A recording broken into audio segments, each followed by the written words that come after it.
Oh my God.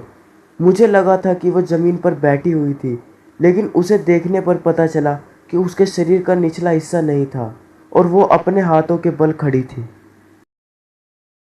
यह घटना जब घटी जब मैं 13 साल का था। समर वेकेशन के दौरान मेरे डैड काम के सिलसिले में शहर से बाहर गए हुए थे, तो मैंने और मेरी मम्मी ने यह डिसाइड किया कि हम अपनी दादी के यहाँ जाएंगे, जो कि गांव के इलाके में रहती थी। क्योंकि मेरी दादी का घर गांव के इलाके में था, इसलिए वहां जाने के लिए हमें शहर के मेन रोड से लेफ्ट जाना पड़ता था और वहां लगभग 5 मिनट एक पतले कच्चे रोड से होकर जाना पड़ता था। उस सड़क के दोनों किनारों पर चावल के खेत और जंगल थे। जब हम वहां पहुंचे तो मैंने अपनी दादी को नमस्ते किया और भागकर अपने अंकल के कमरे में चला गया। मुझे दादी के यहाँ जाना इसलिए पसंद था क्योंकि मेरे अंकल को गेम्स खेलने का बहुत शौक था और उनका कंप्यूटर मेरे कंप्यूटर से काफ़ी बेहतर था, जो कि मेरे घर पर था। जब मैंने यह पक्का किया कि मेरे अंकल जॉब पर गए हैं, तो मैंने उनका कंप्यूटर चालू किया और काउंटर स्ट्राइक खेलनी शुरू कर दी, जो कि उस समय बहुत पॉपुलर गेम था।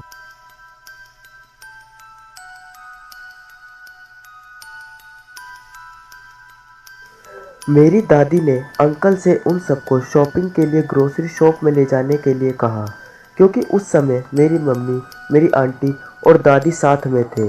तो लगभग शाम 7 बजे वो सब शहर की तरफ शॉपिंग के लिए चले गए और मैं बहुत खुश था और मैंने उन्हें गुड बाय किया।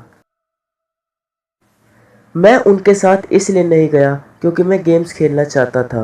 लगभग 1.5 घंटे तक गेम खेलने के बाद मेरे अंकल का फ़ोन आया और उन्होंने कहा कि वो बस सड़क से लेफ़्ट लेने ही वाले थे, तभी उनकी गाड़ी का टायर पंक्चर हो गया और उन्होंने मुझसे एक नया टायर लेकर आने को कहा, जो कि गराज में था।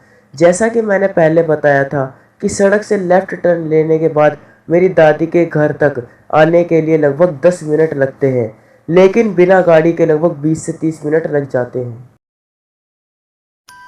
उस सड़क पर चलना काफ़ी डरावना था, खासकर रात में, क्योंकि वहाँ पर कोई स्ट्रीट लाइट नहीं थी और चारों तरफ से जंगल से घिरा हुआ था।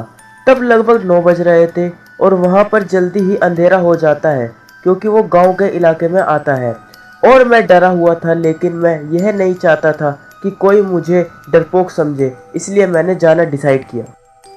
मैंने टायर लिया और घर से निकल गया और उस कच्ची सड़क पर चलना शुरू कर दिया। मैं अपने अंकल की कार की लाइट को जलते हुए देख सकता था, जिससे मुझे यह पता लग रहा था कि वो अब भी मुझसे काफ़ी दूर थे।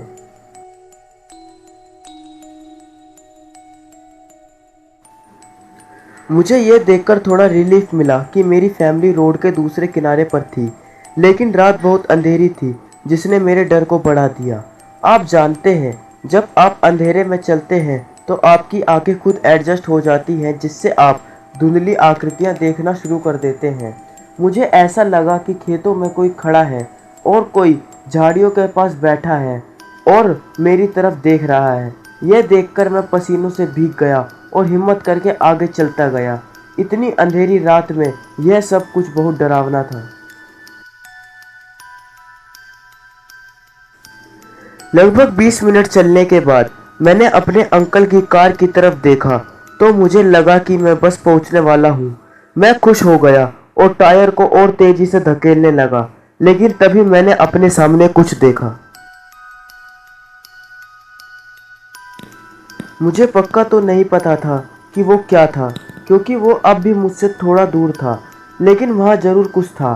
तभी मैं कुछ अजीब महसूस करने लगा और धीरे धीरे चलने लगा, क्योंकि मैं जानना चाहता था कि वो क्या है। जब मैं उससे थोड़ा दूर था, तब मैं उसे देखने के लिए हल्का सा झुका, लेकिन वहाँ बहुत अंधेरा था।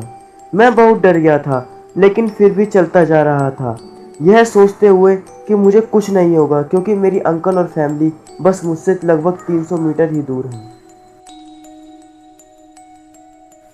जब मैं उसके पास पहुंचा तो मैं रुक गया, क्योंकि अब मुझे साफ दिख रहा था कि वहाँ एक बूढ़ी औरत बैठी है और उसका मुंह खुला हुआ है, जो कि चावल के खेतों की तरफ देख रही है।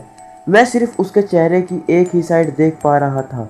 उसके चेहरे का रूखापन और उसका मुंह खुला होना, यह सब मुझे बुरी तरह डरा रहा था। मुझे नहीं पता क्यों, पर मैं उस बूढ़ी औरत के काफ़ी करीब आ चुका था। बिना कुछ बोले चुपचाप चले जाना थोड़ा अजीब होता, इसलिए मैंने उससे बात करना शुरू किया। डरी हुई आवाज़ में मैंने उससे पूछा, एक्सक्यूज़ मी, इतनी रात में आप यहाँ क्या कर रही हैं? पर उसने कोई जवाब नहीं दिया और वो खेत की तरफ ही देखती रही। मैंने फिर उससे बोला, एक्सक्यूज़ मी। तभी उसने मेरी तरफ पलटकर देखा। वहां पर काफी अंधेरा था, लेकिन मैं फिर भी देख पा रहा था कि उसकी आंखों की पुतलियां नहीं थी। उसके चेहरे पर बड़े निशान और दाग धब्बे बहुत अजीब थे और उसका बड़ा खुला हुआ मुंह। अब वो पूरी तरह मुझे ही देख रही थी। थोड़ी देर देखने के बाद उसने अपना शरीर मेरी तरफ घुमाया। Oh my God! मुझे लगा था कि वो जमीन पर बैठी हुई थी, लेकिन उसे देखने पर पता चला कि उसके शरीर का निचला हिस्सा नहीं था और वो अपने हाथों के बल खड़ी थी। मेरे दिमाग में कई सारे बुरे ख्याल आने लगे, लेकिन मैं ये सोचता रहा कि यह एक शैतान है जो मेरे सामने है। मैंने सोचा कि अगर मैं भागूंगा तो वो मेरे पीछे नहीं आ पाएगी, इसलिए मैंने टायर हाथ में लिया और तेजी से भागने लगा। मैं कितनी दूर भागा ये मुझे याद नहीं। मुझे तभी सुकून महसूस होने लगा। यह अगली सुबह थी और मैं अपनी दादी के कमरे में था। जब मैंने अपनी मम्मी से पूछा कि कल रात क्या हुआ था, तब उन्होंने कहा कि वो कार में बैठी मेरा इंतज़ार कर रही थी और मुझे दौड़ते हुए देखा, और जब मैं गिर गया तब उन्होंने मुझे उठा लिया। कल रात की बात मैंने जब अपने परिवार वालों को बताई तो उन्होंने मुझसे भरोसा नहीं किया और मेरी दादी ने मेरे लिए चिकन सूप बनाया ताकि मैं उन सब बातों को भूल जाऊं। और मेरे चाचा ने यानी मेरे अंकल ने मुझसे कहा कि अब वो मुझे काउंटर स्ट्राइक फिर से नहीं खेलने देंगे, क्योंकि वो सोचते थे कि उस गेम का मेरे ऊपर ज़्यादा बुरा असर पड़ रहा है। और तब से मैं स्टार वॉर्स गेम्स खेलने लगा, लेकिन मुझे शायद लगता है कि वो शायद मेरा वहम ही था और कुछ नहीं।